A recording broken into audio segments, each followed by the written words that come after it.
Hi friends, మనమైతే ఇప్పుడు దోసకాయ పప్పు తయారు చేసే విధానం చూద్దామండి.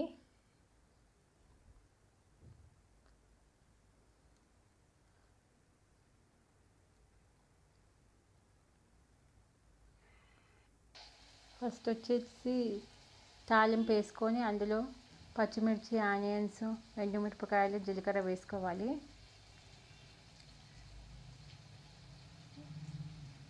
పసుపు వేసుకోవాలి. ఫ్రై అయ్యాక టమాటోస్ వేసుకోవాలి అండ్ దోసకాయలు వేసుకోవాలి. సాల్ట్ వేసుకోవాలి. కొంచెం ఉడికాక కారం వేసుకోవాలి.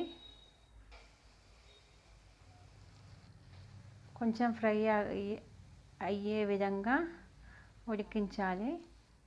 తర్వాత వాటర్ పోసి కొద్దిగా ఉడికించాలి. ఉడికిన తర్వాత ముందుగా పప్పు ఉడికించుకోవాలి. ఆ పప్పులో దోసకాయ ముక్కలు వేసేసుకోవాలి. దోసకాయ పప్పు రెడీ.